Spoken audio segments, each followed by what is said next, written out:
welcome back, everyone. Good evening. And first of all, good evening to Danny, who is currently in the beautiful city of Valencia in Spain. Danny, good evening, mate. Danny can't hear me. Richard is in Northern Ireland. How are you, Richard? You okay, mate? I'm good. I think Danny was frozen there. He was looking very, very stoic, and I think he was actually frozen. So he's gonna. I think that's gonna be. That's gonna be. Sorry, guys. Do you know what? I duck and dive everywhere. I don't spend any time at home. I'm just here, there, and everywhere. I really apologise. Sorry. Yeah, I've got a bit of an internet issue, but go on, carry on. Yeah. So I was just saying, Danny's in Valencia. Good evening, mate. You all right? Yeah, very good. Thanks, mate. How are you guys? You all right? I am very well, thank you very much. It's been Pride weekend here in Brighton, and I have to say I've seen some sights today that will make your teeth itch. But there you go. It's either your cup of tea or it's not. I've got nothing against it myself, but I've got to tell you, it's not a bit of me. But there you go. So, needless to say, I've stayed out. Well, Paul, after our little escapade in the hotel room, there was some comments about that, on the video. Yeah, I know. No, I stayed out. Less said about that, the better, Rich. Yeah. What happens in the Hilton stays in the Hilton, Danny? Yeah, exactly that, mate. Dear. Say no more. What do you look like? So 2 o'clock in the morning. I've stayed out. I've stayed out of town today. Let them enjoy their weekend. I mean, no trouble down there as far as I know. I mean, there's never usually any bother, but it's just a day that I don't particularly, I don't particularly want to get involved in. But look, fair play to them if that's what they want to do. Happy days to them. So obviously, guys, I mean, this is going to be a real big one tonight, a real tough one. And before we go any further, we've got nearly 3,000 people watching already, guys, which is just insane.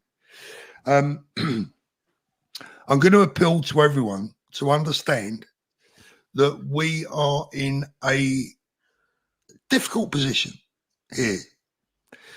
We have to make sure that we stay the right side of the law. I, as the host of this show, have to keep it decent. I have to deal with the comments, and I have to deal with some very sensitive subjects. And I also, if I'm going to have any credibility, boys, right, I've got to remain, to a degree at least, not neutral because my biases are well known, but I've got to play devil's advocate at times. Otherwise, it's a one-way conversation, and that's boring. So bear with me, and we'll get through this as we go along. Now, I've got a few videos to play tonight. I've got some pictures to show you, etc. But before we do that, first of all, Danny, you're out in Spain. What have you been hearing today, filtering back from the UK? Oh, I'm getting floods of messages. I mean, people are very scared at the moment. They're very, very scared. Obviously, we're seeing what's going on in the UK. There's chance of a certain individual's name at a lot of these protests that I believe has absolutely nothing to do with it whatsoever. And I think I'm right in saying that, and I'm sure we all know what I'm talking about. I hear, and again, this is alleged because it can't be backed up, that there's people being paid. Yeah, Danny, I'm going to have to stop you there, mate. Your internet connection is atrocious. Going to bring you back in there, Richard, for the moment. Richard, what have you been hearing out in Spain? Out in Northern Ireland. I know you've been doing your own stuff today. Yeah, we'll talk about that in a minute. But I think one thing I want to say, Paul, and it kind of relates to Northern Ireland, what happens when these situations explode into violence is that it becomes a game of Chinese whispers. So a brick through a window very, very quickly becomes, a shop's been burned out, a family's been burned out. And obviously there's ramifications of that. So I think we've got to be very careful in what we say in terms of what's happening and just literally go with the facts on the ground and what we know. It's actually very similar to what we talked about when we talked about this monster and what he did, which really has been the trigger for this, even though it's a strange one because we still don't know very much about the motive of that attacker. But when we were talking about that, Paul, we said we're only going to stick to the facts of what we know. So I think what we've got to do is stick to the facts of what we know and not pour petrol on the fire in one way or the other. So yeah, in terms of what I've heard, there's been trouble in Belfast, but somebody very rarely pointed out that it is our marching season, and we're used to rioting in Belfast at this time of year, so it's nothing really new for us. We had a great peaceful demonstration in the town I live in, Bangor. It was a real family affair. I think you've got some of the video there. And it was. We'll have a little look at that later. Yeah. We certainly will. Yeah. In terms of England, I mean, it seems to be widespread, but it doesn't seem to be serious. And now, from what I can see, it doesn't seem to be serious. Again, the news media, you see, it's very strange this, because the mainstream media, you would think by the way they commentate that literally people are fighting toe to toe in the streets and there's no control, but that's not the picture I'm getting. I could be wrong because I'm not there, but it seems that the situation in England is not out of control. It's difficult, but it's not out of control. That could change very quickly, and I'll tell you how it could change, Paul. If something happened to a patriot, and a patriot was stabbed or murdered, a patriot was murdered. If something happens to a Muslim and a Muslim's murdered, then that will change the dynamics very, very quickly, and that's the danger in all this.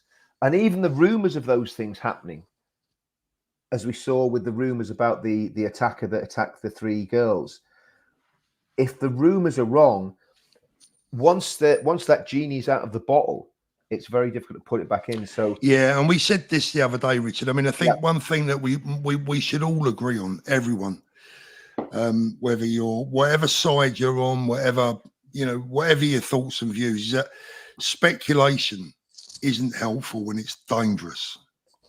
It's very dangerous. It's very dangerous. And so I think you've got to stick to the facts. And the facts are, we know there was serious rioting in Sunderland last night, which, to be honest with you, it could have led to loss of life, because there was a police station burned down that was in some sort of accommodation block. That was really bad. There was large numbers of armed Muslim men, I think, walking around the streets, certainly of Stoke. I think we can safely say that, because I've seen the video footage. That wasn't nice, and there seems to have been a couple of attacks from them on patriotic people. Now, before you go any further on that one, Richard, now I'm sure we've all seen the clips today. Now, what I don't want to do tonight, I have got some clips to play, but what I don't want to do tonight is start playing things that I think are going to inflame the situation even worse.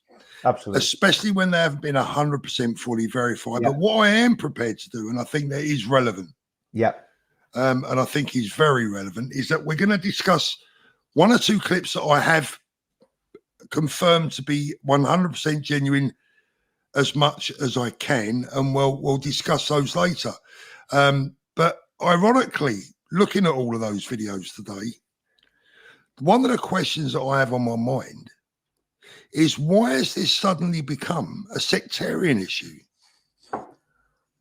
How has it gone from 3 young girls being murdered last week, shockingly terrible incident? We still don't know the full details of this person. So how has it gone from that to where we are today? Disturbances up and down the country. We know that to be the case. Yeah. Why is it turning into a sectarian issue? I think I can answer that. Excuse me, sorry, Paul. I think I can answer that. And it goes right the way back to there's a few things. I mean, we could look at them all, but obviously there's been the issue of grooming gangs, which has never been addressed. That's never been properly addressed by the government. There's been the Lee Rigby murder has festered, even though the men were found guilty and sent to prison for life. That has festered in the psyche of the British people. Then there was the recent murder of the man in Hartlepool, which was a jihadist attack, and at the time when it happened, it was covered up. The murder of and I've said this on the stream a few times, the 3 homosexual men in Reading, that was a religiously motivated attack by a Muslim. So I think the problem is, Paul, when we've seen this attack, And again, we do not know the motive. I've got to keep saying that. We don't know the motive. But I think what's happening is people are going, well, we've been lied to before about this. They've told us it was X when it was really Z. And people just don't believe the police. So they're saying, well, this has all the hallmarks of a Islamist terror attack. This is why they need to, they should, in my opinion, have nipped this in the bud. And said everything they know. They should and told us everything they know. They should have told us everything they know.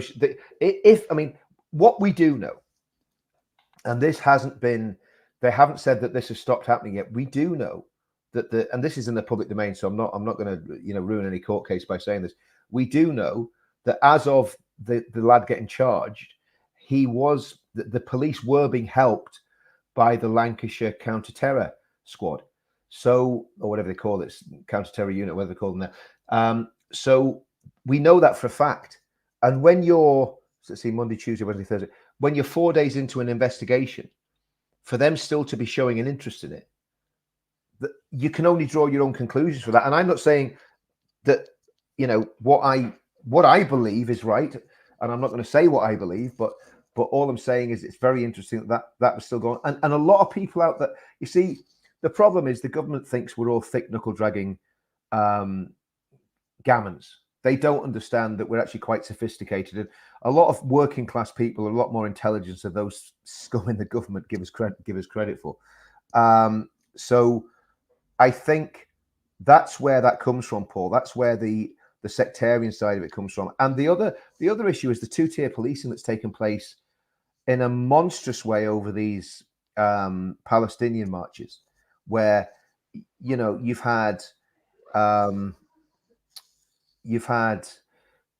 people, police officers wearing Palestinian badges. You've had people making genocidal chants and getting away with it, and then a few grannies and granddads stand in Westminster. Sorry, not Westminster, in Whitehall. Yeah.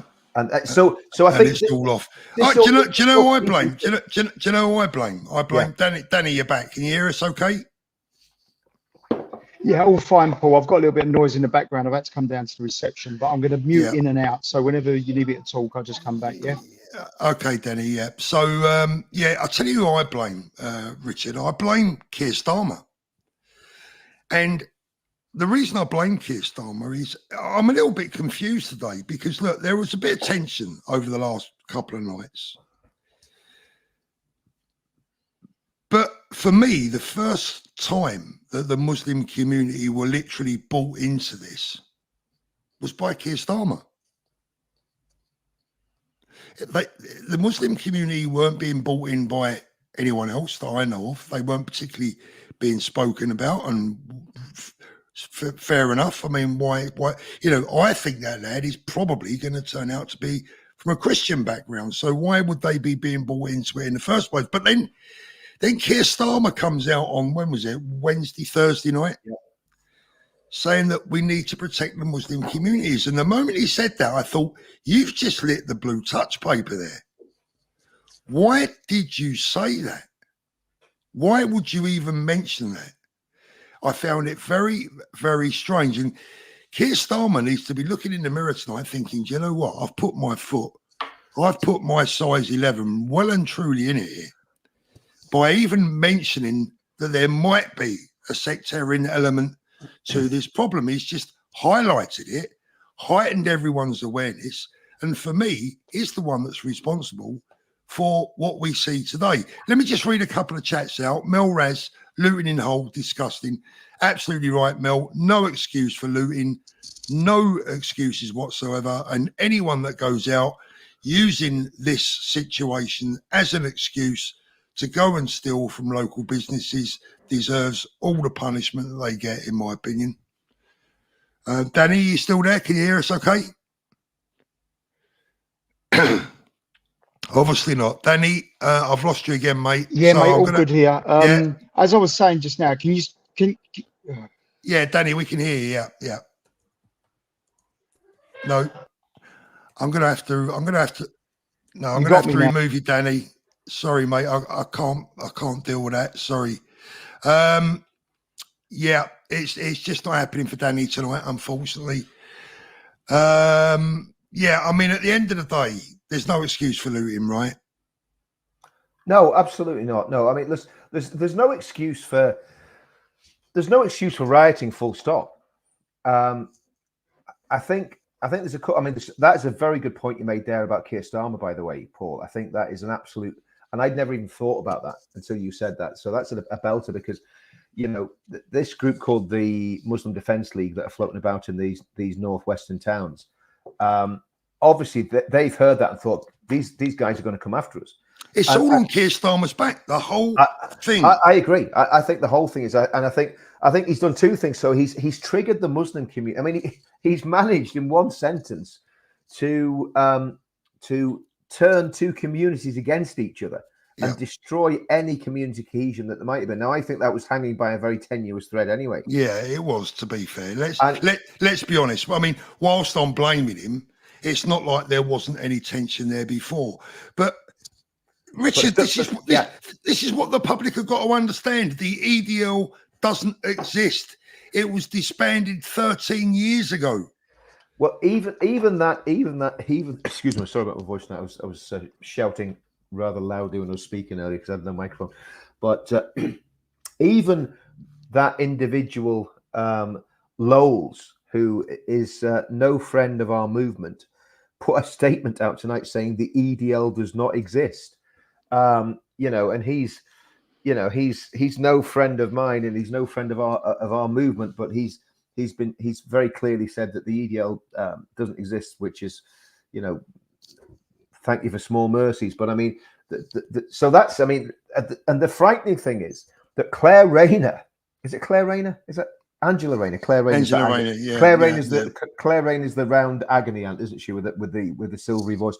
Yeah. But Angela Rayner said that the EDL, she wanted to push for the EDL to be prescribed. Now, let's just think about that. This woman is the Deputy Prime Minister, for goodness sake.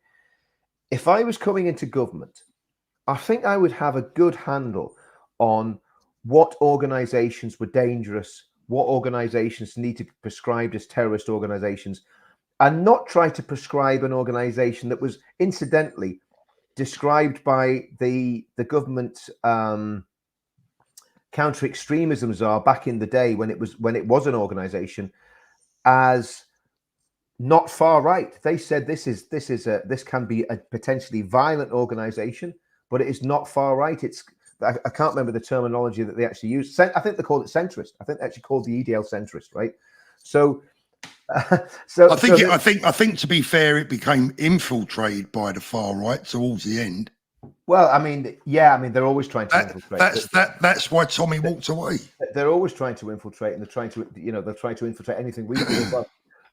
And that's where you need to be strong. And I think that, I mean, that's a whole other story. But that was what the counter-extremism said about the EDL in, I think, 2010, that they were not extreme in their politics. They obviously had a position on Islam which wasn't very popular with the great and the good, but that was their thing. So for Angela Rayner to want to prescribe an organisation that was never far right and was also disbanded 10 years ago when Tommy left the organisation, for them to talk about that in such a way is and shows a massive amount of naivety and ignorance and bigotry, Paul. And bigotry, yeah. I mean, Richard, what they did in one fell swoop in under 24 hours, this government resurrected the name of the EDL and have instigated the Muslim Defence League. Wow. What a mess they've made of that one. Incredible. The Muslim Defence League have been around for a while. They attacked one of Tommy's election, and when they're called the Defence League, they're very offensive for a Defence League.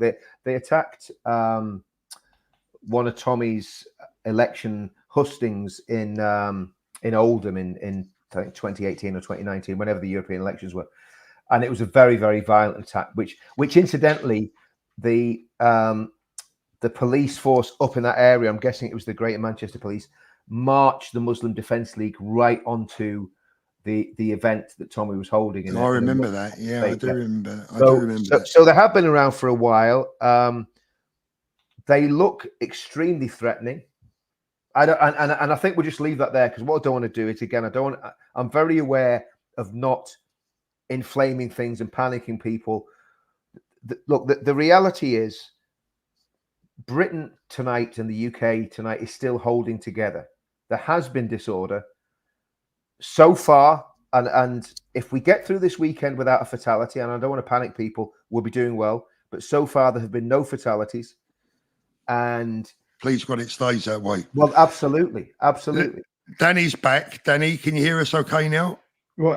Right, Paul, this should be hopefully okay now. I've changed devices. I've connected to a different server. Yeah, okay, Danny. Fingers so crossed. It's a bit difficult. Danny, if I lose you, I'm just going to have to just... That's it. It's already over. Yeah, obviously, no problem, as we're live, we can't deal with the of issue course. live. You know. I understand that, mate. Let me read Adam Terrell, some super chats. We need to be lions, everyone, because the country's led by sheep. Bar. You're not wrong there, Adam. I think that this could be one of the shortest tenures of a prime minister potentially in living memory. Undisclosed, thank you. We have a new member there. Thank you, Vonda. Good to see you, gentlemen. Lots of love as always. Appreciate that. Some new members. Cafe Linda Clark, you have to learn what Islam has planned for the UK. Matt Bristow, don't know about you. My socials have been nuts. My nuts haven't been very socials. You took the words out. You stole my line there, Paul. You know what I mean? That was. Thank you, Arthur. Thank you, Siobhan. Guys, we're trying to bring some light in this. I mean, look, we've got nearly 8,000 people watching. Matt Bristow, did anyone else hear about the possible lockdown measures that Keir Starmer wants to put in place, telling everyone to be calm and that the thugs don't represent me? Look, again, Matt, I haven't seen that officially. I did hear about a potential lockdown rumor earlier on, but, you know, I don't want to, like I said, I don't want to go into things that haven't been confirmed. I want to talk about what we know for sure, but I have heard that. Matt, Moose Universities, how about a silent protest? It would be haunting. Do you know what, Paul? So somebody else has come up with that a couple of times now on my pages and stuff. They've said, how about just all sitting down in the street and not moving? Well, I mean, yeah, it's not a bad idea. I mean, as far as the police are concerned, and we're going to show you some pictures of what the police have been up to today. Now, I have a number of friends that are serving police officers, and we're having a lot of back and forth lately, and quite a lot of them, I've got to say, have been not heated, but very disagreeable. And I know that we don't know everything about how the police operate, the difficulties that they have, etc. But I want to show you something, some clips from a video that I watched earlier on. Now, I can't play the video because it's not mine to play, to be fair, but I do want to show you some stills from this rather excellent video. Let me just get rid of that chat there. I want to show you that from this, and it's called Kicking Off in Liverpool. Enough is enough. Protests get hijacked. Now, yes, they were hijacked. Watching this video, remember the name of that video, Kicking Off in Liverpool. Enough is enough. Protesters get hijacked. Now, I watched that video. Very good video indeed. Now, let's have a little look. Now, this is, you know, when I say about talking about evidence, for me, this is evidence. And in fact, I believe it's proof of what's going on. So these are the protesters that were at this Stop the Boats, Save Our Children demo today. So I can see there a group of middle-aged women, young women, mums, middle-aged dads, granddads. Here they are later on in the city centre. Again, a very mixed group, very peaceful, no problems at all. I watched the video. There was no problems or aggravation. And the chants from these people were, save our kids, yep. Stop the boats. Here's a picture of the opposition waving a Russian communist flag, hammer and sickle. and they were singing Nazi scum off our streets. Yep. Now, I'm just wondering, Richard and Danny, what part of Save Our Children, Stop the Boats makes you Nazi scum? Well, this is actually a big problem, Paul, and I'm glad you brought it up because, I mean, it's something that I personally find massively offensive. When, you know, especially to our Jewish friends and neighbors that come on our marches. But it's not just offensive, it's dangerous. And I'll tell you why it's dangerous. And again, especially when you've got groups like the MDL roaming about and Antifa, who are quite happy to use violence. Because if they think they're fighting Nazis, well, hey, you know, everybody. Well, if they're fighting Nazis, I'll join them. Yeah, exactly. Game on. You know, if you're fighting Nazis, you know, you can do what you want. It's total war. That's what Churchill did. You know, so there's all bets are off. But the reality is they're not fighting Nazis. And I think what we're in at the minute, Paul, we're in an extremely dangerous situation. That, again, we don't want to over exaggerate how dangerous it is, but I remember times in Northern Ireland after I came out of the military, there was a massive protest. I think I've talked about it before. It's the strangest things trigger things, you know, Paul. So there was a massive protest about a march going down a road in a place called Drumcree, which is near Portadown. And the whole contentious issue was it was going past a Catholic housing estate. Now, what happened was Sinn Féin, IRA, used this as a stick to beat unionists and loyalists with, in a similar way to what's happening with the Patriots in England now. And that is the close, and all the time I've lived in Northern Ireland, that's the closest we came to a civil war. I mean, there was one night, there was, I think, 50,000 men on a hill in Portadown, ready to force and a lot of them were armed, ready to force their way down that road. And thankfully, sanity prevailed and they were allowed to do the march and everything was defused. Yeah. But I think the point I'm making is that things can escalate very, very quickly. Now, we're not there. What I want to say this, Paul, we're not there yet. We're not at the escalation yet. And we don't want to be there. No, of course we don't. I mean, anybody that wants a civil war for their country is insane. Let me just go back to this picture, Richard, because there's more clues here that we need to look at. So, as I say, let's go back to the first one. You've got mums, dads, granddads, grandparents. Yep. A woman there's got a banner, Save Our Children. Yep. And this motley crew, waving a communist flag, are shouting Nazi scum off our streets. Now, the next clue that I want you to notice is look at the police. Yeah. Look at the police. Yeah. They have their backs to this crowd. Yep. Wearing normal police garb, baseball caps. Now look at the picture of the mums and dads. Yep. So we have the police facing them in not full riot gear, but helmets. Yep. Okay. And then if we get a picture from another angle, there we go. Battens out. Yep. Shields, full riot gear. Yep. And this is the crowd, right? This is the crowd that the police are looking at. Yep. And this is the crowd shouting Nazi scum off our streets that they're protecting. Nazi scum off our streets for saying save our kids. Richard, what sort of people? I've never come across these people. What sort of people are these? What are you talking about? These people that are in this picture right now. Okay. What sort of people wave a communist flag having a go at people that want to save their children? Sure. Stand up to racism. Now, again, I'm going back a while, okay? But Stand Up to Racism was made up of the Socialist Workers' Party, several other far left groupings, members of the Labour Party. Now, to be fair, they did split with the Socialist Workers' Party, but there's still that sort of far left element there.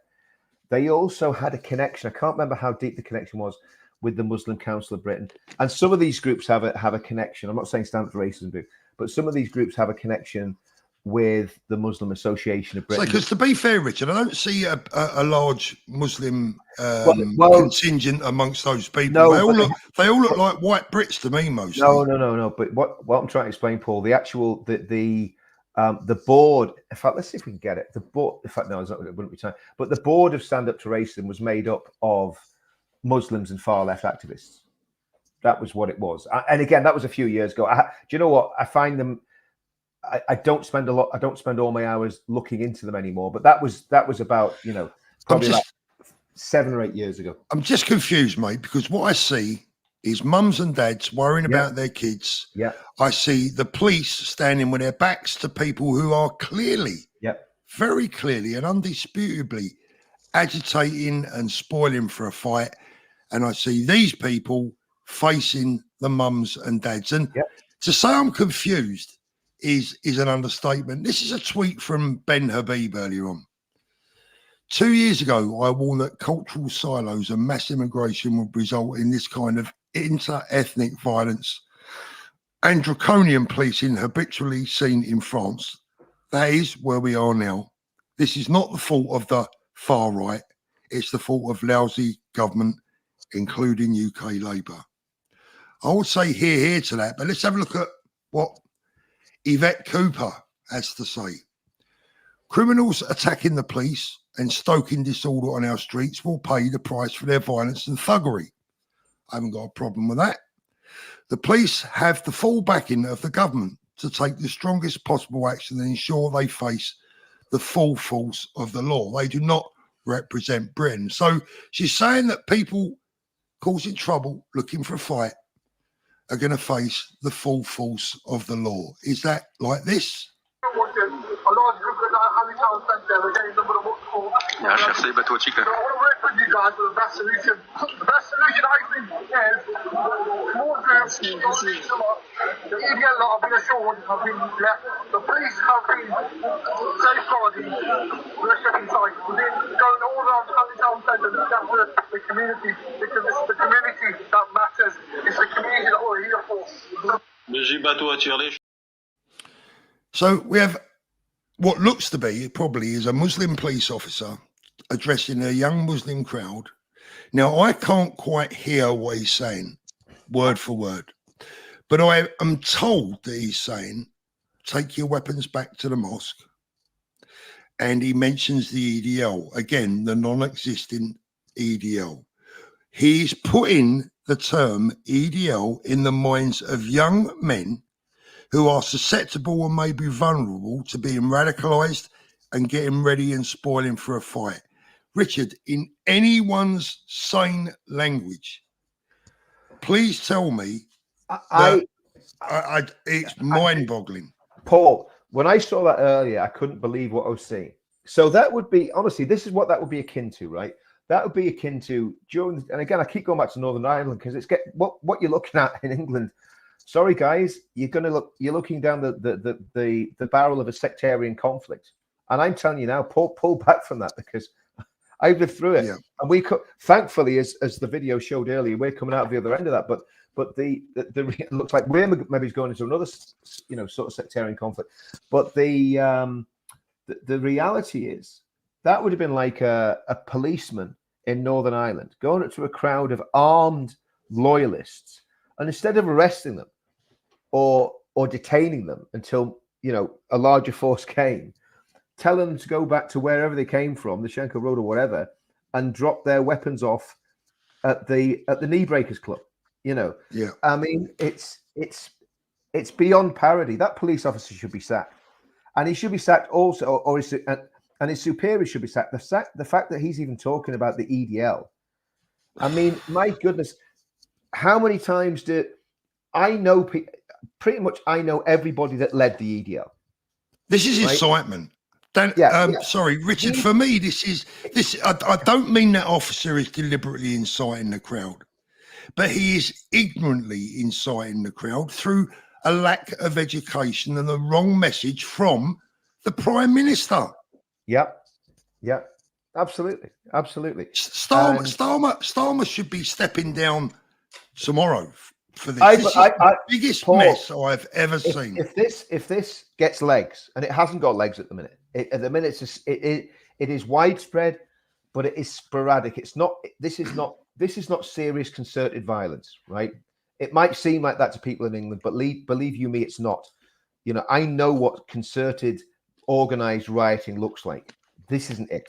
It's sporadic. It's young lads going and smashing things up and burning things, right? They're not deliberately going to target and kill people. Okay, so it's not as bad as it could get, and I think we've got to realize that as well, because that, you see, if people think this is Armageddon and this is World War, this is civil war, they're going to behave accordingly. This is not civil war. It may lead to it if it's not controlled and nipped in the bud and sorted out. It's got to be dealt with properly, Richard, by someone that knows what they're bloody doing. Well, here's the thing, Paul, right? Yvette Cooper, that statement Yvette Cooper put out there, I want to say this to any young lads that are watching, and if I suppose it's Saturday night, if they're going to go and riot, now's this is the night they're going to riot. Yeah. But if there's young people or even parents of young people that are getting caught up in this, right? My advice is very simple, and I've always said this. I used to say it all the time in Northern Ireland. If you're in a situation where you get into a riot, before you pick up a bottle or pick up a stone or a petrol bomb or whatever it is that you're going to use as a weapon, try and press the pause button for a minute and think about how that is going to affect the rest of your life. If you don't have a criminal record, you'll probably end up doing 4 to 5 years in prison, maybe more. You can get up to 10 years for riot in prison. You're also going to be in a situation where you'll be going into a prison as an offender who is convicted of a so-called far-right offense, which obviously, again, hate crimes, that mean you get stiffer sentences anyway. So you're going to be put into a prison that probably has a large Muslim population who will be hostile to you. They've got their own gangs in there. I mean, this is another massive thing that we could do a whole podcast on. But to a great extent, a lot of those landings are controlled by Muslim gangs. We know that. So you're going to be going into a very hostile prison environment. And my message is, it's not worth it. It is literally not worth it. And Richard, for any of our Muslim friends watching tonight, the same advice goes to them as well. Don't ruin the rest of your life because of what a prime minister has said. Because what I see here tonight, Richard, and no one recognises the problems that we have in our communities more than I do. That's why I do what I do, and that's why I commentate on what I commentate on. But I don't see this as a problem between two communities. I see it as a problem that a prime minister has almost invented himself. It's like, when you watch one of them old films and the police get someone in for questioning, and the guy they're questioning mentions a crime that he's not supposed to know about, and they go, "Got ya. How did you know that?" Yeah.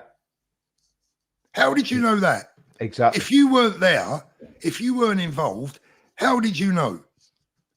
That's the end of the game. Yeah. The end of the questioning. And that's what Keir Starmer's speech was like. It was, honestly, it was the most dreadful speech I've heard.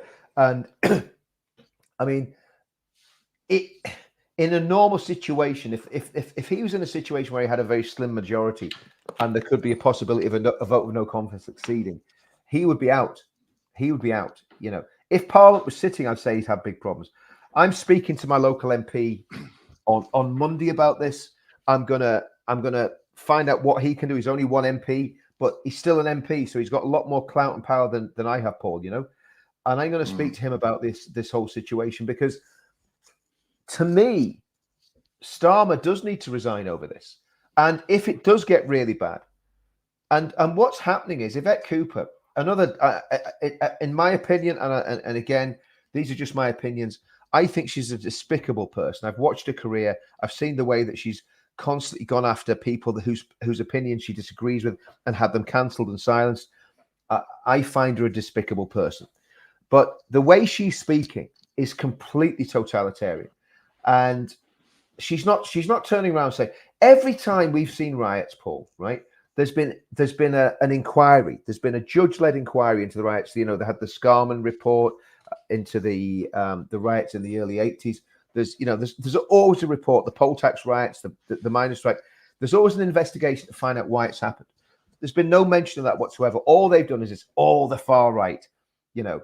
And by default, Paul, a lot of that, I think a lot of what these people are doing, I think a lot of these politicians and senior police officers and civil servants saw our beautiful, peaceful celebration of our culture, a multicultural meeting of people that love the country and just want peace and want we want the opposite. Well, here's the thing. We want the opposite to what's happening now. We want the opposite. We want the extremists taken out of the game, right? We want the extremists. All extremists. Yeah, absolutely. All extremists. Listen, Paul, I've told you before. I've stood toe to toe with the far right. You know, anybody that believes all that, the real far right. I'm talking about the Hitler loving, you know, goose stepping, Jew hating, you know, race baiting people. Actually, that sounds like the far left as well. I mean, they're a big horseshoe. They meet in the middle. Yeah, there's only a fag paper in between them, Absolutely. really. When you get them together like that, there's not much. They're the same beings. You know, look at it. The left hate Jewish people. The far right hate Jewish people. The left want to play identity politics. The far right want to play identity politics. They're two sides of the same coin. So I despise that politics. I'm not despising them as individuals. If I can win people over, and we have won people over that have gone down that rabbit hole, we have brought them back to the light. But this is the insidious thing about this, Paul. What we're trying to do is a good thing and a wholesome thing for the country. And what I'm hoping is when people have gone down this rabbit hole, hopefully they don't have to go too far down the rabbit hole, and they realize that violence is not the answer. And they wake up to the fact that what we're doing is the answer, and that will save our country. And I also hope that Nigel Farage wakes up to the fact that what we're doing is the answer and will save the country. And even Keir Starmer. I did a video this morning, and it's where is Nigel Farage, by the way? He's been very quiet, hasn't he? He's been very quiet. I don't think he's done himself any favors this weekend, I've got to say. No. You know, I mean, leadership is doing, and you know, I know obviously YouTube is getting very censorious again, but leadership is doing what our friend did this morning when he put out a statement, which I thought was fantastic, saying, you know, don't just exactly what I've just said. Don't ruin your lives. Don't go down this. We are building a movement that's going to be amazing. It's peaceful. It's, you know, it's building a community. It's building a family. You saying that? I'll tell you what, Richard. Let me play a little clip. Let's have something positive for a minute. Yeah. Can we believe that this time last week, and by the way, we've had nearly 9,000 people watching live, Richard. Can you believe that this time last week, this is what we were doing, and to where we've got to today? This is just 1 week ago. And the reason I want to play this clip is because of all the lovely people in it who work so hard and give so much for free. Look at this.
Lovely.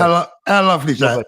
How Absolutely, lovely is that? Now yeah. that what we're looking at there, everyone watching tonight, is the real movement. Those are the people that we are working with, not the people out there smashing up bloody shop windows looking for a bit of late night shopping. We're not interested in those people. These are the people that we are gathering and we are garnering and we are building upon because we want peace across all communities. Richard, I think at times we have to have grown up and sometimes somewhat uncomfortable conversations. And I think, I hate to say, but if we go right back to the very beginning where this all started, for me, it started on October the 7th. That's why I think we are where we're at today.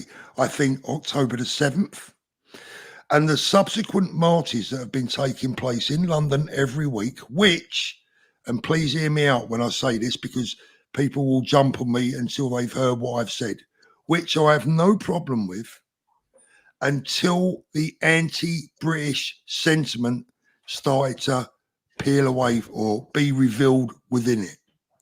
They have revealed themselves as being anti-British. Now, quite frankly, I couldn't give a monkey's who demonstrates in London.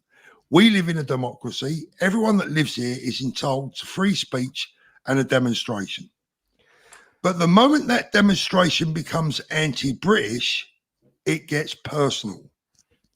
And I believe that the pro-Palestinian marches have made the biggest mistake of allowing the extremists within those marches, because not all of those people are bad, not all of those people in there are terrorist supporters. I know because I have got a couple of friends that go on those Palestinian marches, and I can guarantee you now they are not anti-British terrorist supporting people.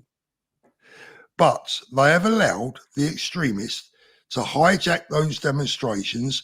That aura, that atmosphere, that perception has seeped out amongst the British public, and it's become an us versus them situation. Well, I'm going to disagree on this one, Paul, because I think we need to look at what happened. We need to go back to what happened on October the 7th and look at that slaughter carried out by Hamas. And look at the, I saw the footage. I was misfortunate enough to saw the footage. Now I'm quite resilient and I kind of can block things out. But I saw some really horrendous stuff, which I wouldn't watch it again. I mean, I've seen it once. I would never watch it again.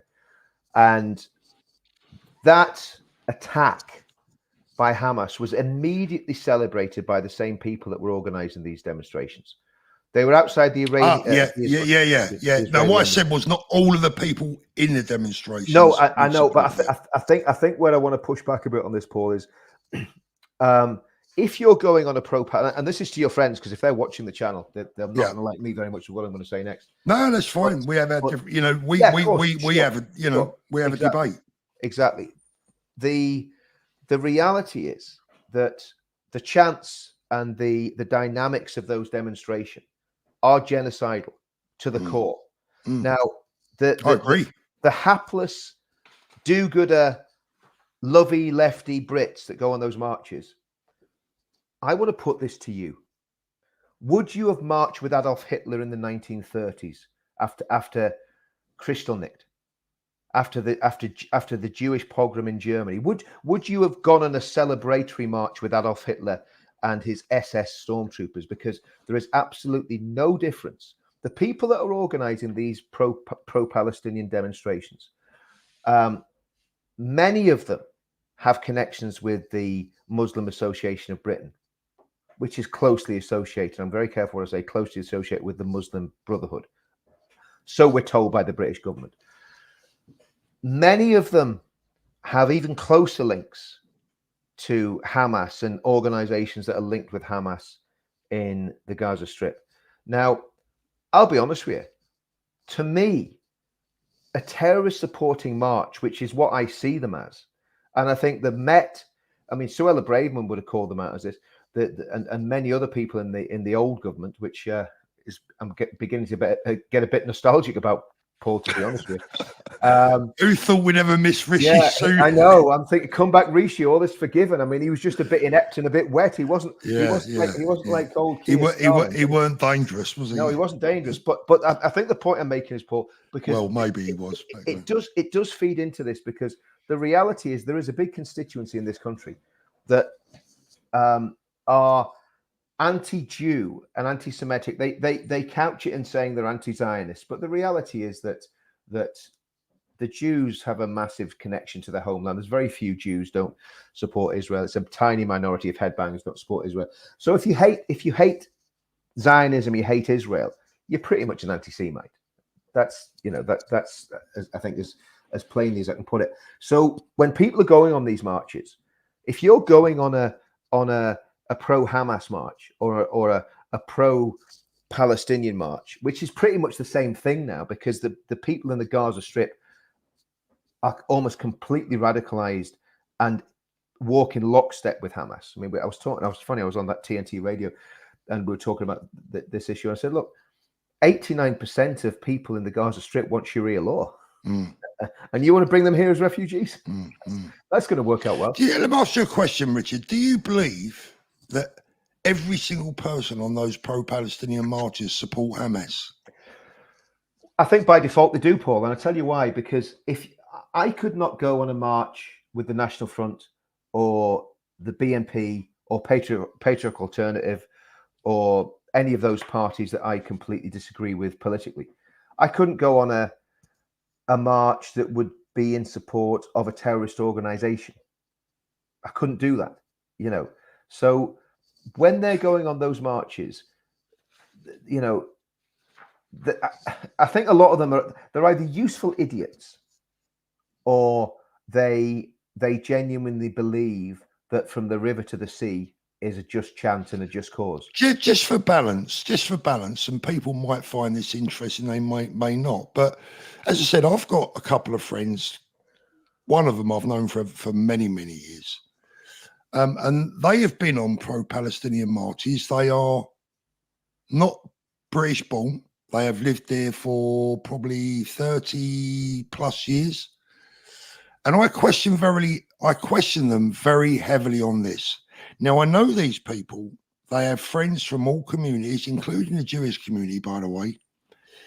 And I said, how can you go on that march and not support Hamas?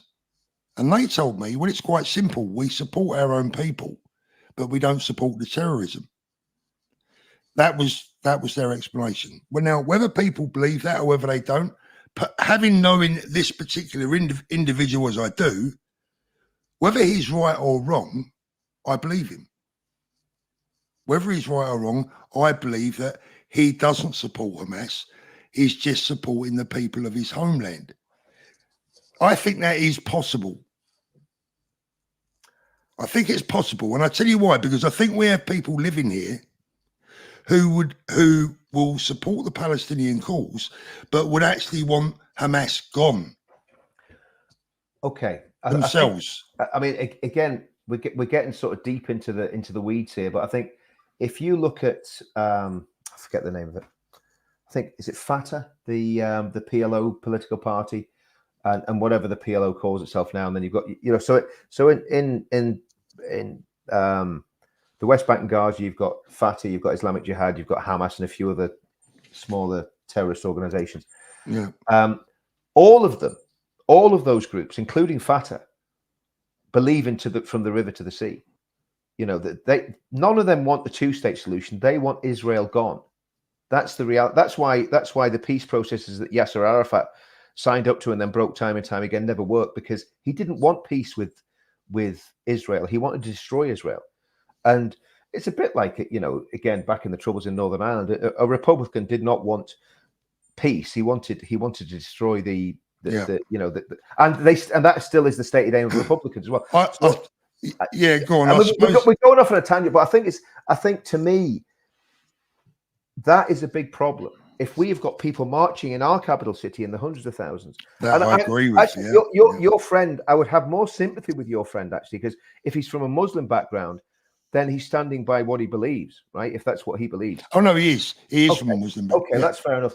I have more sympathy with him than I do with the pearl clutching, pale faced, middle aged, retired university lecturers and school teachers. Yeah, that are left wing, you know, and driven by some crazy ideology that sees Israel as an imperialistic outpost of America and Britain. And you know, so I think all of them are equally dangerous, Paul, to be honest with you. I think some people on those marches are useful idiots without a shadow of a doubt. Some people, like your friend, probably maybe don't understand the deep geopolitics and also the deep religious hatred that is instilled into people under the Hamas regime. Yeah. Children. I mean, I also have lots of Jewish friends, and I have to say that when I speak to them, they actually say, we want this to end. We don't want to see children in Gaza dying. Of course. And nobody does. You know, nobody... I suppose it says a lot for my friends wherever they come from, yeah. that actually they want peace. Yeah. And that's got to be a good thing. But let's move on a little bit. Look, Richard, some people today have been saying, I'll tell you what, before we do that, let's get through some super chats. Darren W, Starmer paying no tax on his pension. Yes. Now, this is a story that Danny actually had prepped for us tonight. Yeah. Starmer paying no tax on his pension. Tracy, thank you very much. Jack, thank you very much. Nina Vanava. Nina, I tell you what, I'm still trying to make you a mod, but I can't do it on a super chat, unfortunately. She says, hi, my loves. Got a call from sister who lives there saying she's seen everything that was going on. She cried. I have to say, I really enjoy listening to you all, and you always talk sense. Thank you, Nina. I really appreciate that. I really do, honestly. Thank you. Ben, thank you very much. The British Patriot, thank you. Two-tier police in Liverpool today. They allowed the terrorist supporters to march to the Enough is Enough rally and antagonise us. Well, look, haven't we just proven that with those pictures, Richard? Yep, totally. I mean, it was, you know, and I've got one of my friends, I've not put them in the chat, but one of my friends does security with us on the events. And he's black and blue. He's not a violent man. He's a good lad. He's a lad that you want standing with you. But he's not a hot-headed, violent man. He's black and blue. Man in his late 50s, been beaten, you know. Jane JF, serious attacks in Stoke-on-Trent by hammers and knives, and police evidently couldn't stop it. You're exactly right, Paul, on Starmer. I think it's very important tonight, Richard, that both communities, or all communities really, maybe should be taking a step back at this tonight and looking at it from the outside with a little bit of a calm head and thinking, hold on a minute, who's the bloody common enemy here? Yeah. It's the Labour Party. ADZ commissions. I've just seen an acid attacks are happening to us Brits. Keir Starmer is a traitor and he should resign. Hi to all my far-right thugs laughing out loud. Yeah. That's terrible if that's true. Blackfish Blues. Cesar Lambroso would say Starmer has the face of a crazy criminal. Giles, thank you. Everyone should sit around on the ground chanting no more two-tier policing. See how the right police deal. A powerful message and one from the mainstream media couldn't portray as violent or racist or some other nonsense. I think I said it when we did the last stream about what happened in Downing Street. I quite seriously proposed to people that there should be a silent candlelit vigil there, and I was, you know, nobody really seemed to get what I was getting at.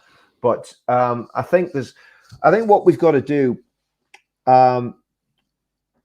We've said from the beginning, from the get-go, that we're going to do this peacefully. So now's the time to double down on that. And we've got to make sure that we're saying to people, listen, don't go out and burn and riot and wreck everything. Calm down.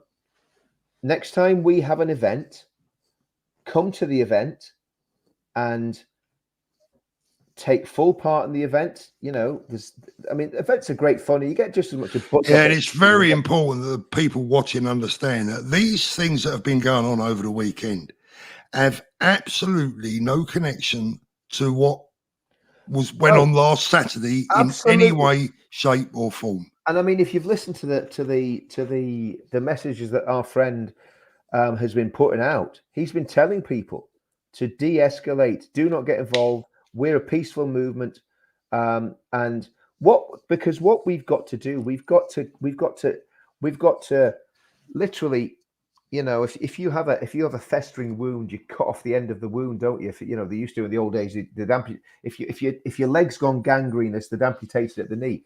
We need to amputate the extreme at the knee. In other words, we need to chop off the extreme left, the extreme Islamists, and the extreme right at the knee. So we just, you know, if we're going around on crutches, that's okay, as long as we don't have that poison in the system. We don't have that poison in our country. So extremists and extremes have got to be dealt with. I agree with that 100%. You know, but you know, I think there's another thing here, Paul, as well. I think we spoke about this before we came online. A lot of these young lads that are getting involved, think about how they've been treated all their lives. These young working class kids.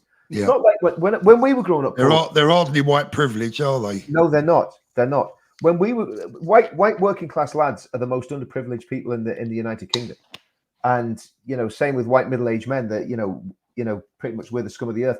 But the reality is, if you're constantly told that you're a wrong-un and that you're never going to be anything, you're never going to succeed, and that's instilled in you, and this is where the white middle class elites, the Westminster bubble, as it's called, you know, the Islington set, these people have a massive amount of blame because they have done nothing for and I'm not saying this in a because I don't care what color your skin is. It's not just white. It could be West Indian lads that's been settled here for many years. It could be Indian lads, Sikh lads.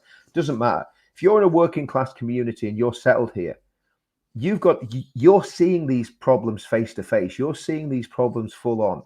Yeah. And you know, I am not in any way excusing anything that's been done, because especially looting and burning and attacking police officers is totally wrong. Going on a protest isn't wrong, but you know, getting involved in violence is wrong, and primarily because of the damage it's going to do to you. Yeah. And you know, and what happens is it becomes a bravado thing. Oh, we did this last time, we'll do this next time, and before you know it, you know, you're burning all around you and you're smashing it. It's no good. My suggestion for a protest. Let me just read out Mark Bowman here.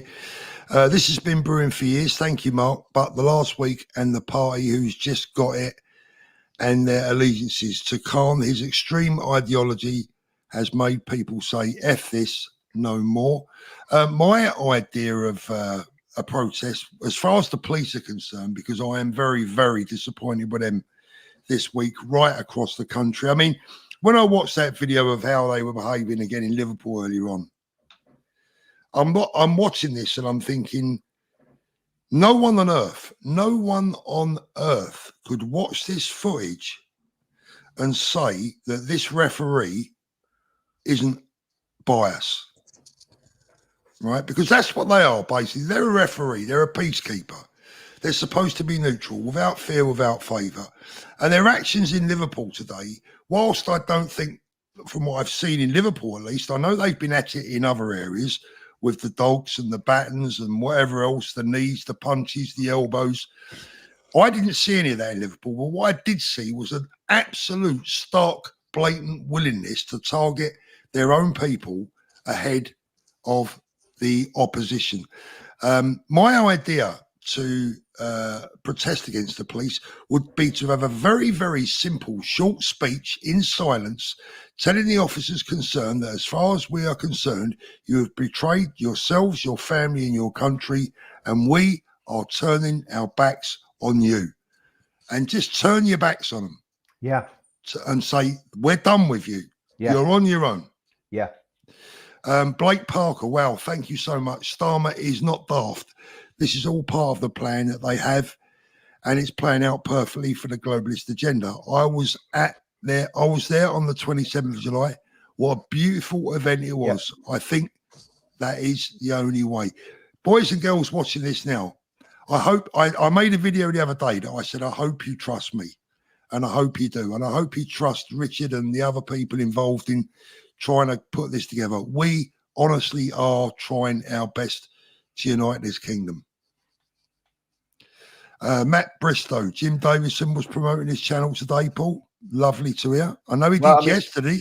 He did. I saw it, Paul, and he gave you two or three shout outs. He did really well. He did really well, the Jim. Yeah, so appreciate well that, done, Jim. Jim. Yeah. Well, look, I think I've called Jim out in the past saying, "Come on, Jim. Yep. We know your heart's in the right place, mate. Yep. Show some steel," and he's done that, and I appreciate that. I'd love to get Jim on the channel. And we can send some of our viewers over to his Ustream, and it'd be beneficial for Jim. I'd love to get Jim on here. I've always been a bit of a fan of his ever since I was a young man. He's a great friend of the military as well. I mean, exactly. He does a lot with the special forces guys. I think he's patron of some of the charities. So he's a real patriot, as Jim. So Jim, get yourself London Charlton backside on this channel. Come and talk to this Fulham supporter. We'll chew the fat over a bit of football. We know that you call. He said, one joke Jim did tell us once was that when he was growing up, he thought his football team was called Charlton Nil, because whenever he heard them read out on the telly, it was always Charlton Nil. Very good. Jamie Starmer, better not try anything with Paul. He's been nothing but peaceful. That's the timing edge for me. Thank you very much. I appreciate that. Hazel, thank you, Hazel. People are so overwhelmingly frustrated. And Keir Starling, by the way, I've got to say, that does make me laugh, that one, Keir Starling. He's so antagonistic in his behaviour. People are just done. Trying to reason with the unreasonable is infuriating and leads people to just losing it. Hazel, do you know what? I've got a funny feeling that might be my wife super chatting me from upstairs, because that's exactly what my wife said earlier on. Virtually to the word. I mean, the man's voice is enough to annoy you.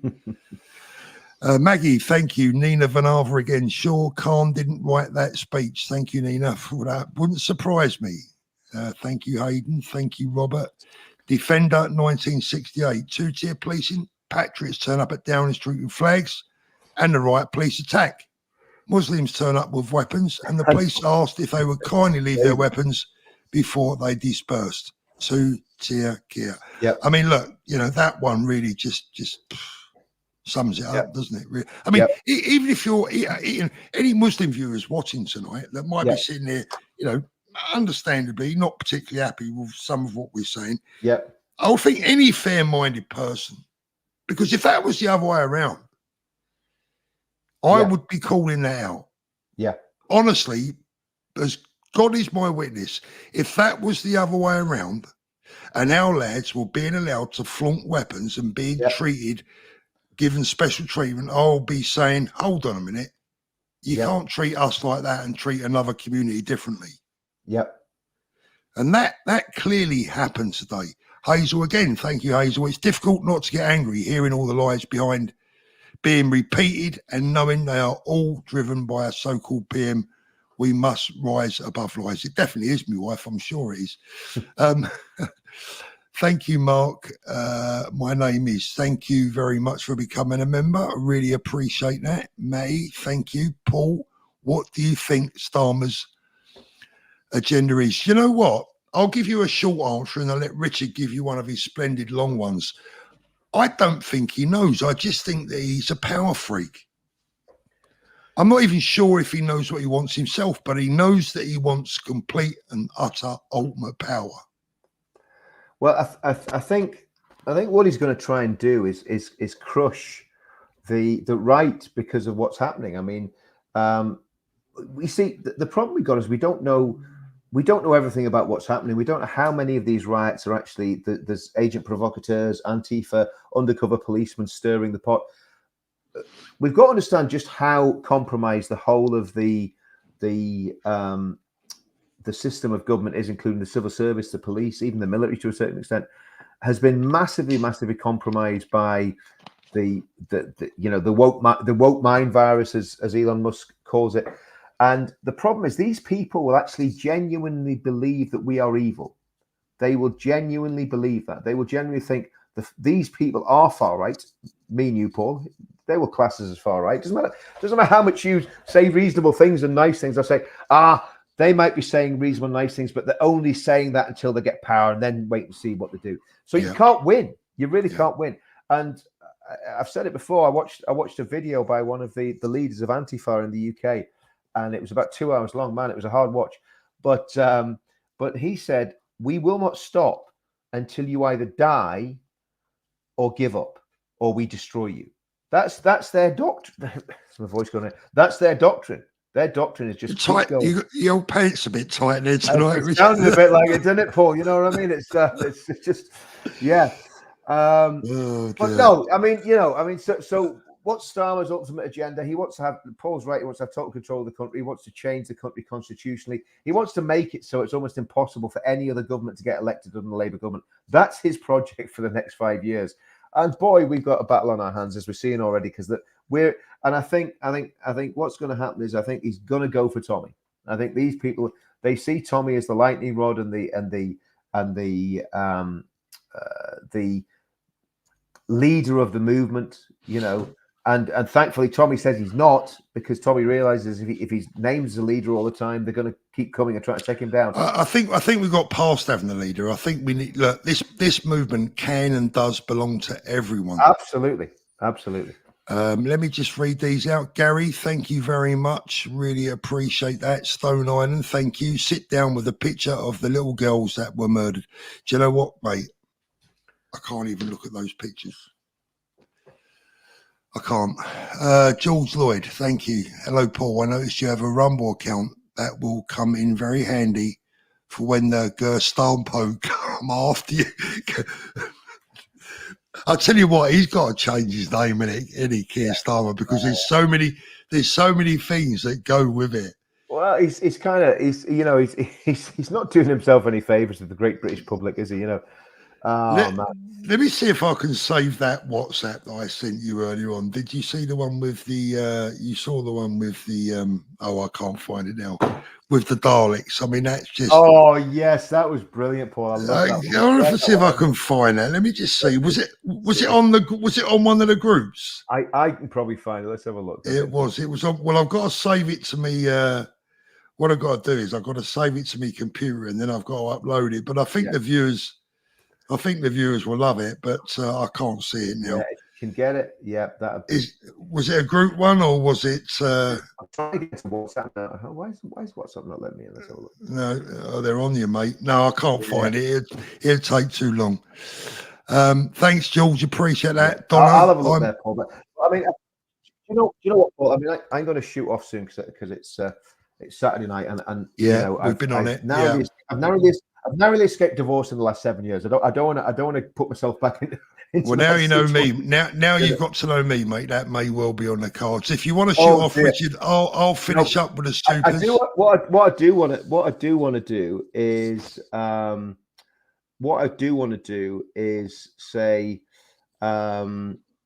that really our movement is the only hope for this country. I believe that more than ever now after this, Paul, because the sad reality is that all the other avenues lead to disaster. If we don't do anything, it's disastrous. So not doing anything. A brilliant message, Richard. And I would second that in saying, look, forget the hate.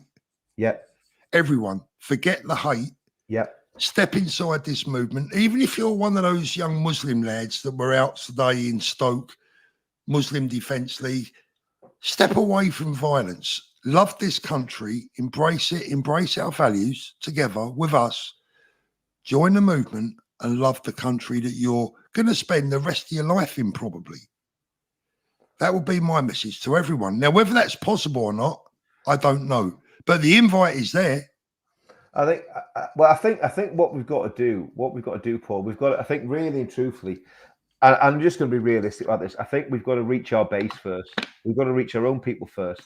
And that includes, the Sikhs, the Hindus, the Jewish people, the West Indians. I think trying to reach out to extremist Islamists is a big ask. We need to sort of. What we need to do is build up. Mate, don't take me wrong. Don't take me wrong. I exclude them. I'm talking about ordinary working class lads who think they've got something to defend when actually what they've got to defend is the country that they live in. And the values as to why they're here in the first place, that brought them here, that brought their parents here in the first place. But I mean, but again, I get back to, really, to me, we've got to deal with our own people first, because if we can't reach our own people, there's no point in trying to reach another community. What we've got to do is build a community, Paul, because there's no point in trying to reach out to people until we build a community. I'll just be brutally honest, so we've got to have them. We've got to have something better that we can offer them. And at the minute, what we've got is some great ideas, and we've got a lot of people coming to our events, but we don't have that community yet. It's building.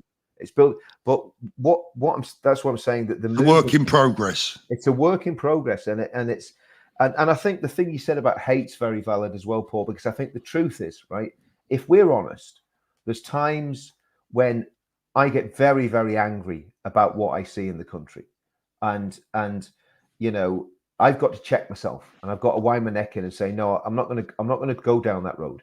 I'm going to do my best to walk a different path, because it's very easy to slip into that sort of bitterness and hatred. And I think if anyone says they never go down that road, they're probably lying, because especially when you know what you know, Richard, there's a lot of hatred and anger out there right now. There is. And so what I'm saying is that it's not like we're sitting here like little angels saying, oh, we don't get angry, we don't hate people. I get very angry, and I get very angry. You know, there's all sorts of stuff goes on in there that I wish didn't. And I'm just being honest, Paul. There's no point me sitting here and being a hypocrite saying, oh yeah, I never have angry thoughts and I never think bad things. I do. But what I'm saying is, even though I have that anger, I know that the only way for that anger to be assuaged is by saying what we've got going with the movement is the way to do it. It is peaceful, it is democratic, it is building society, building culture, rebuilding the UK, uniting the kingdom, all those great things that we've talked about. Yeah. And that's what we've got to focus on. And do you know what, Richard? Losing that right now for a lot of people, I think, will be an absolute unmitigated disaster. Absolutely. I really do. And that's why we've got to cling on to it, and we've got to keep ourselves right. We've got to do the right thing, Paul. We've got to make sure that we don't get dragged off into hatred and like I say, I'm a human being. When I saw those three girls, what happened to those three girls, you know, I thought really bad thoughts, and still do, towards the man that did that, right? But that's natural. Yeah, it is natural. But the point I'm making is, you know, we can't pretend that that we're not human and we don't have those feelings and those feelings of anger. But Tommy's the same. When you look at Tommy, he's, you know, he'll do a video and he's absolutely fuming. But then you do another one and say, hold on a minute, guys. Even though he said how angry he is in the last video, he'll do another one and be saying, guys, the movement, the peaceful way is the way, because we're all grown-ups. We all know. Here's another question before you go, Richard. Sorry I came across you there, but it's another question that I want to ask you, and it is a difficult one again. But I've got to ask the difficult questions.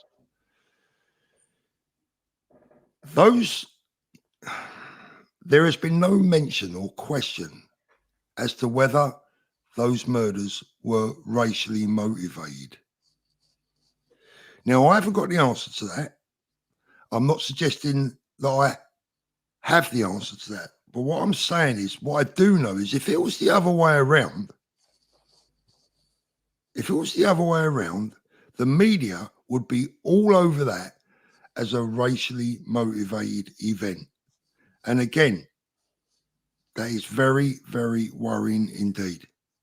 Well, I mean, religiously or racially, you know, because we do not, and this is the problem, we don't know. Maybe the police don't know, to be fair. Well, yeah, I mean, he might have sat there and gone, no comment. Anyway, we can't really talk about that. But look, I'm going to go through some supers. Richard, do you want to hang on, or are you going to go? I'll dive, Paul, because I'm You're ready for bed. Yeah, You're ready for bed. Mate, I've been up since 5 o'clock this morning, so I'm going to go and get a beer. It sounds like Mrs. Inman's for the worst 30 seconds of her life. 30 seconds? I should be so lucky. But right. Oh, brother, listen, yes, You know, Paul, you do realise that she watches all these videos. Oh, sorry, Mrs. Mrs. You know how Inman. much trouble I'm now in. She's actually just messaged me. She said 30 seconds, more like 5. That sounds just about right. Richard, have a lovely rest of your weekend, mate, Okay, and I'll see you soon. Take it easy, mate. Bye-bye. Keep fighting Bye-bye. the fight, guys. Will do. Cheers. Thank you very much to the brilliant Richard Inman. He's always good value. Richard, always enjoy having him on. Let me get through some more of these supers. Gazont. Look at it from the other side. Starmer is the one who's afraid. He saw thousands gathered on the 27th of July.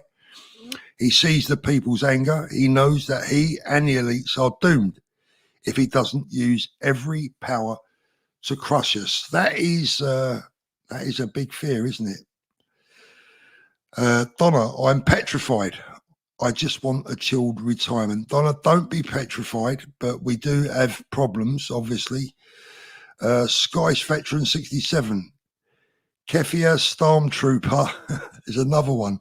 Has united, the names that are coming out for this guy, has united Britain and Ireland in a single sentence. Good to see you, gents. Stay safe, lads, and here youth stay safe, gentlemen. Thank you very much. You know, that is something that came out today, by the way. I was watching people in Northern Ireland protesting today. And there was, in fact, I think I've got the video. Let me see if I've got the video of this one, which I thought was very apt indeed. Look at this. This is what Keir Starmer's done. Look at this.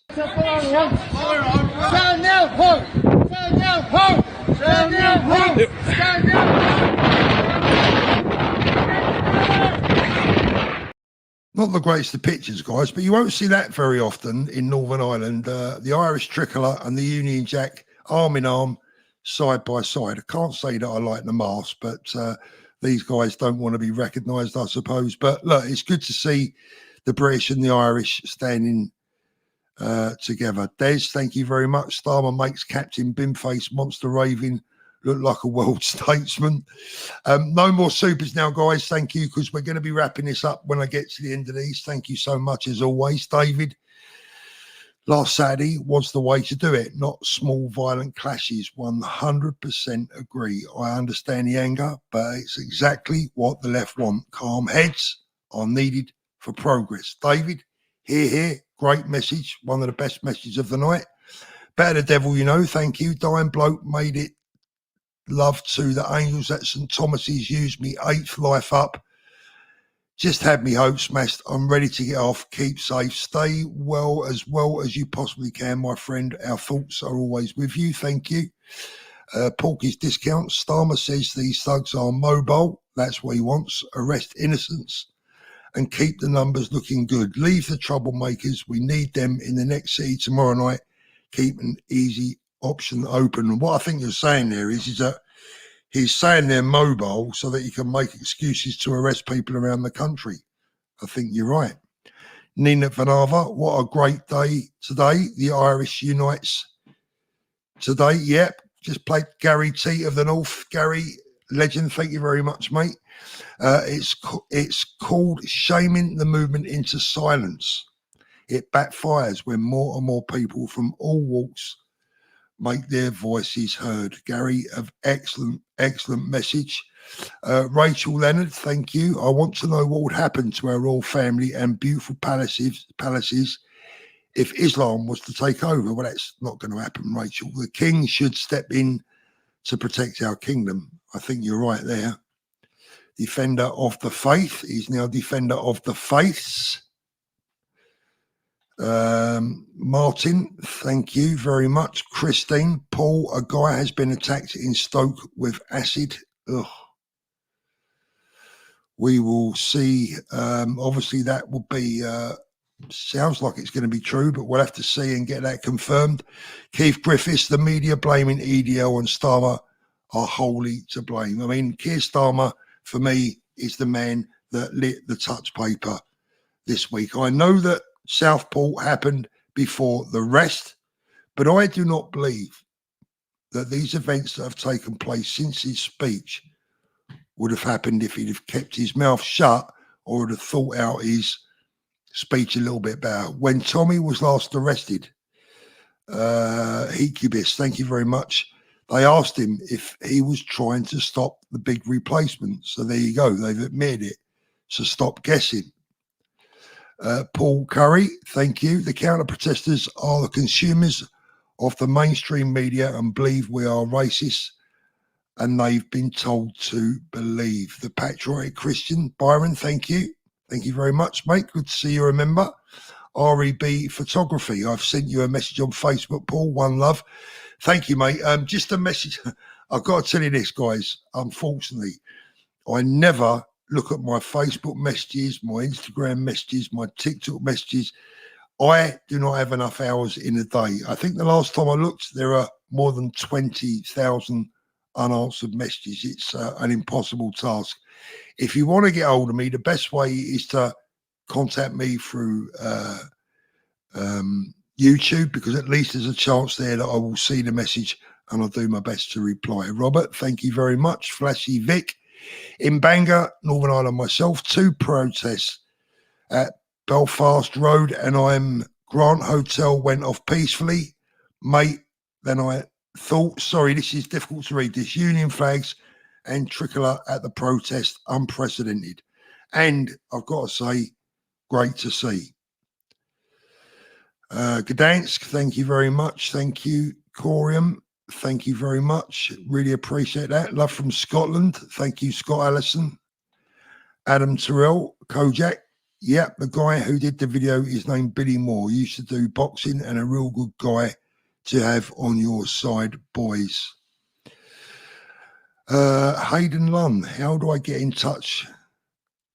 Got kicked out of Blackburn Town Centre for peaceful protest. Lost my son's mum to knife crime. Hayden, again, if you can contact me through YouTube, there's a link. If you go to my channel, it tells you how to get in touch. That's terrible. Sorry to hear that.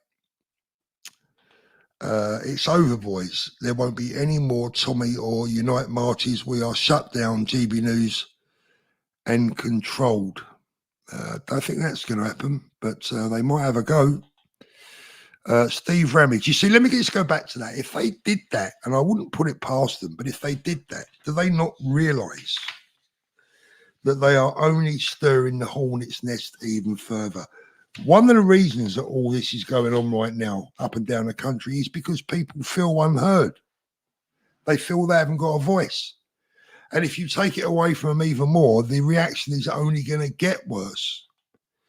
Yorkshire Tea, just wanted to thank you, lads. As a patriotic woman, I believe your calm, wise heads are needed more than ever. Thank you very much, Yorkshire Tea. Thank you, Scott. I appreciate that. Say Gesund, our late and beloved Queen would have been the first to visit Southport. Where is Charles? Good point. Tony McLaughlin, where has sad IQ gone? Beautiful spirit, bring back old values and common decency. That is definitely one of my mottos. Wheeler Bear. Did Richard know you gave out his mobile number? Yeah, I didn't give it out. He read it out during the live stream, and he regrets it ever since. But I think that's been removed now. I'm not sure, but we're doing our best to get rid of it. Vietnam, these marches aren't far right. They are people from all backgrounds. I'm a Brit from Indian background. Finally feels us Brits are standing up. Perfect. I mean, love it. Exactly. Tony McLaughlin, all sit down next rally. The only trouble with sitting down is if the police get the order to move you, they will then start to shift you one by one, and that's when things can get ugly again. But I don't think they would do that. I've made the decision for the moment to stay away from any protests until things have calmed down a little bit, because we need calm heads. We don't need the hot heads there drinking beer and throwing bloody cans. Florence, Court of Human Rights versus Reece Starmer. Jack Kelsall, race towards the fight, don't fight against the race. LM Bass, hello Paul and Richard, I am soon to change career, willing to study and practice law if that helps the movement. God bless. Well, you know what? That sort of thing would always help. Philip Shepherd, Labour can't be in for 5 years because this great country will be lost. I fear you might be right there, Philip. Gareth, your event did nothing but get Tommy arrested. Okay, Gareth, thank you. Tony McLaughlin, everyone must sit down at the next rally. Bazza, thank you. Sam, you think Keir will mention the armed Muslim gangs? Well, we'll have to see, won't we? I think that he'd be well advised to acknowledge it and say that he's going to tackle with it equally, without fear and without favour. But we know, as I've said before, he does have a lot of fear and he appears to have a lot of favour. I'm an old Jew from Essex, scared of the UK since October 23. And there's a lot of people in the Jewish community feeling like that, I know. Natasha Dudley, thank you, Natasha. Mr. Thorpe, thank you for all the hard work. We still need to have hope. I sent a Facebook message to campaign, even though they rarely work, for Starmer's resignation. Prayers for all terror victims, absolutely. Gallius, thank you. Daniel Barr, hi Paul, what's your options on Paul Joseph Watson? Do you mean options or opinions? I don't know him. I've watched some of his videos in the past, but I've not, I can't say that I know much about the character, to be fair, but obviously I'm aware of him. Thank you very much. Thank you for that. Miss Essex, deleted a lefty friend, called me far right, bloody cheek. It's ignorance, isn't it? They don't really know what it means.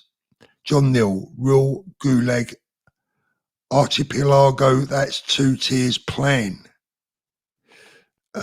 Sound Chat became a member. Thank you, Sean. I was a bit disappointed after watching 2G TV timestamp 37:45. The police asking the MDL to put their weapons in a box before they go into town. The people of the 27th and 28th are genuine. I have to have a little look at that. I haven't seen that bit. Jack, race towards the fight. Yeah, we've done that one, haven't we? Thank you very much. Ben Laird, will Starmer last 5 months or 5 years? I tell you what, I think we'll know more by the middle of next week. Green Lid Jana, I'm a former Royal Marine and angry. Thank you for your service, sir. Very much appreciated. Another one of our former heroes. Well, still a hero, but former member of our armed services. Chris Helm. Don't forget the Starmer WEF connection. Christine, the obs are ruining our progress. Christine, we mustn't let them ruin the progress. That's why it's important that channels like this and other channels and other members, people behind the movement, such as Tommy, who put out a very good message earlier on, calling for calm. And I would reiterate that, and I will support any message of peace. And from any community, you know, all communities have got to calm down and get this out of the way, and we'll deal with the issues properly. Scott, thank you very much. We are true patriots. Thank you. Two-tier Kia is out of his depth. He really does have to change his name, doesn't he? Lee Sainsbury, we seemingly uneducated people in power that can see what's happening. I surmise that the elite have dirt on them, so they are compromised and can't change course, especially Kaiser, Stalin. Jesus wins in the end. Thank you very much for that. Ice Dragon, thank you. Slamming Sam, surely Stalin can't last till the end of the year. RS Chris 1980, buy a letters tomorrow and see if KS that's funny, outlasts it. Beautiful spirit, we are all being played by race baiting. Unity, I agree with that very much. We are all being gaslit. We got Daflavus. Civil war has begun. Muslims attack with knives and hammers. Well, I think that's an overstatement. We mustn't let that rhetoric get a hold on social media. At the moment, these are isolated incidents of crime which should be dealt with fairly and equally by the police. If they're not, then the situation might become even more ugly. Adam, seeing footage of the Muslim gangs who came out today, they are fully equipped and prepared for this. Martin W. Holland, a long cold winter ahead. I'll give Stasi Starmer 6 months. No way he'll last full term. Danny, thank you. YouTube sensation. A mole told me about the Schmutzen. I can't read that. I can't read that. Thank you anyway. Double M became a member. Nosy Poke, thank you. Sprocky Lock, we have to fight the cause calmly. That's the brain. That's the brain. Mark Harding, massive own goal by Farage. Labour shot themselves in the foot big time. Who will vote for them? Do you mean massive own goal by Starmer? I think you mean. Jack, thank you very much, Jack. Our fallen granddads must be so betrayed. Yeah, terrible. Patsy, thank you so much. That's the end of the super chats, guys. No more, please. Thank you so much. We got 7,000 regular messages for you to go through after the stream as well. I really appreciate you coming up. The good news is, guys, let me tell you, but by the end of this stream tonight, this channel will have had 500,000 views today. Thank you so much for that, each and every one of you. My voice is your voice. I said all along that subscribing to this channel, it's free. Give me the thumbs up, please. But if you subscribe, hit that notification bell. The bigger this channel grows, the bigger our voice grows, the bigger this movement grows, the further down the road we can all move together, hopefully in peace. Thank you so much for joining us tonight. I really appreciate it, as always. I'm not quite sure we'll be back live, but we will be back soon. Hopefully next time, Danny's connection will be a bit better. Have a great Sunday. Enjoy the rest of your weekend in peace, in safety. And if you are going to a demonstration, what's left of the weekend, please be good. And more than anything, please stay safe. We'll see you soon. All the best, everyone.